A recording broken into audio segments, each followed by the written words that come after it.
Welcome to genius class by Rajesh sir में आपका हार्दिक अभिनंदन है। मैं क्लास 7 की हिस्ट्री के बारे में आज आपको पढ़ाना चाहूँगा। हिस्ट्री के फर्स्ट चैप्टर में है कब, कहाँ और कैसे। तो हिस्ट्री पढ़ाने से पहले मैं आपको ये बताना चाहता हूँ कि इतिहास है क्या, इतिहास के कितने भागों में बांटा गया है, इतिहास के पिता किसे कहते हैं। तो आइए जानते हैं सबसे पहले इतिहास है क्या। तो इतिहास सामाजिक विज्ञान की एक ऐसी शाखा है जो बीते हुए अतीत घटनाओं के बारे में जानकारी प्राप्त करते हैं, उसे हम इतिहास कहते हैं। इतिहास के पिता किसे कहा जाता है? तो इतिहास के पिता हर्षवर्धन या हेरोडोटस को कहा जाता है। अब हम जानेंगे कि इतिहास के कितने भागों में बांटा गया है। तो इतिहास को 3 भागों में बांटा गया है। सबसे पहले है प्राचीन इतिहास, दूसरा है मध्यकालीन इतिहास और तीसरा है वर्तमान इतिहास। तो क्लास 7 में हम मध्यकालीन इतिहास के बारे में पढ़ेंगे। तो सबसे पहले मध्यकालीन इतिहास के बारे में बात करते हैं। तो सबसे पहले हिंदुस्तान शब्द का प्रयोग किसने किया और कब किया? तो हिंदुस्तान शब्द का प्रयोग 13वीं शताब्दी में किया गया। 13वीं शताब्दी में किया गया और यह तुर्क सत्ता के स्थापना के बाद किया गया और इसका प्रयोग सर्वप्रथम बाबर ने उपमहाद्वीप के लिए किया था। तो सबसे पहले आया बाबर। तो बाबर ने किस वंश की स्थापना किया था? तो बाबर ने मुगल वंश की स्थापना किया था। अगर यह पूछ दिया जाए कि मुगल वंश का सर्वाधिक विस्तार किसके शासनकाल में हुआ था? तो मुगल वंश का सर्वाधिक विस्तार औरंगजेब के शासनकाल में 17वीं शताब्दी में हुआ। अगर तो ये पूछ दिया जाए कि बाबर ने मुगल वंश की स्थापना किया था तो किस वंश के शासक को हरा के? तो ये हो गया लोदी वंश के अंतिम शासक इब्राहिम लोदी को 1526 ईस्वी में हराकर मुगल वंश की स्थापना किया था। अब हम जानेंगे कि बिहार शब्द का प्रयोग किस इतिहासकार ने किया। तो बिहार शब्द का प्रयोग मिन्हाज-ए-सिराज ने किया। एक अन्य जानकारियों के अनुसार बौद्ध बिहारों ने इस भूमि को अर्ज-ए-बिहार नाम दिया। अब मध्यकाल पर है। तो मध्य युग में भारत का आर्थिक जीवन किस पर आधारित था? तो मध्य युग में भारत का आर्थिक जीवन कृषि पर आधारित था। अब हम पढ़ेंगे चरखे का आविष्कार कब हुआ। तो चरखे का आविष्कार 13वीं सदी में हुआ। 13वीं सदी या 13वीं शताब्दी में हुआ। 13वीं शताब्दी से पहले सूत काटने के लिए किसका प्रयोग करते थे? तो 13वीं शताब्दी से पहले सूत काटने के लिए तकली का प्रयोग करते थे। अभी के समय में मध्यकालीन में इसकी खोज हो जाने के बाद चरखे का उपयोग सूत काटने के लिए होता था। अब हम जानेंगे कि कागज़ का आविष्कार कब हुआ।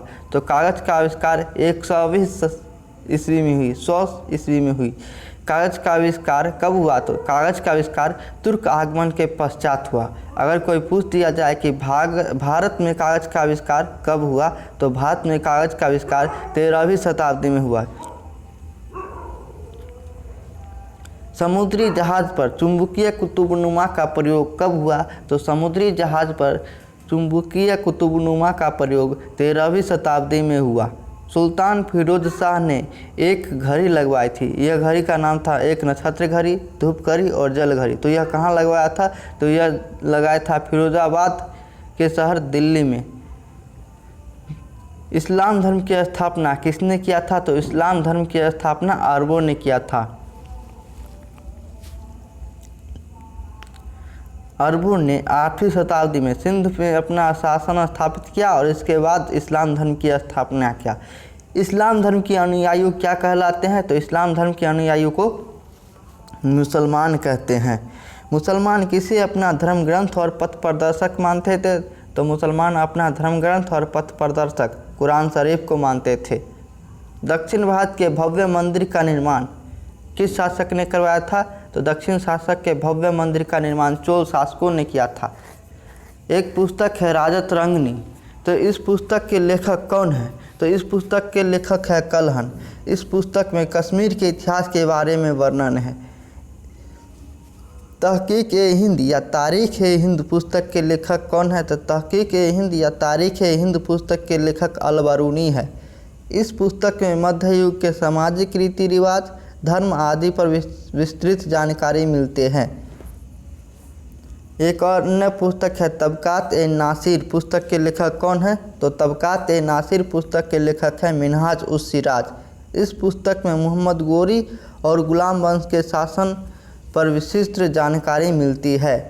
तारीख़ ए फ़िरोज़ शाही पुस्तक के लेखक कौन है? तो तारीख़ ए फ़िरोज़ शाही पुस्तक के लेखक है ज़ियाउद्दीन वर्नी। इस पुस्तक में तुगलक वंश की राजनीतिक घटना एवं सामाज की स्थिति का वर्णन है। अकबरनामा पुस्तक के लेखक कौन है?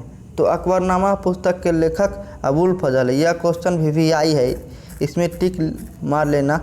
इस पुस्तक में अकबर के शासनकाल एवं राजनीतिक घटनाओं का वर्णन है। किस पुस्तक में है? तो अकबरनामा, जिसके लेखक कौन है? तो अबुल फजल। इब्न बतूता की यात्रा वृत्तांत को क्या कहते हैं? तो इब्न बतूता की यात्रा वृत्तांत को रहला कहते हैं। अब आया इब्न बतूता, तो यह कहाँ के निवासी था? तो यह एक मोरक्को के निवासी था। यह भारत आया था किसके शासनकाल में? तो यह भारत मोहम्मद बिन तुगलक के शासनकाल में भारत आया था और यहाँ 14 वर्षों तक रहा था। हरिश्चंद्र मंदिर वर्तमान में कहाँ स्थित है? तो हरिश्चंद्र मंदिर वर्तमान में रोहतास जिला बिहार में स्थित है। और इस मंदिर का निर्माण किसने किया था? तो हरिश्चंद्र मंदिर का निर्माण राजा मान सिंह ने किया था। मध्य युग में खेतों की कोराई के लिए किसका इस्तेमाल करते थे? तो मध्य युग में खेतों की कोराई के लिए कुदाल या फव्वारा का इस्तेमाल करते थे। मध्य युग में सिंचाई के लिए किसका इस्तेमाल करते? तो सिंचाई के लिए कुआं हो गया, तालाब हो गया, नदी एवं झील के जलों का इस्तेमाल करते थे। फुतुह उस सलातीन पुस्तक के लेखक कौन है? तो फुतुह उस सलातीन के लेखक असामी है। सिक्कों के अध्ययन को क्या कहते हैं?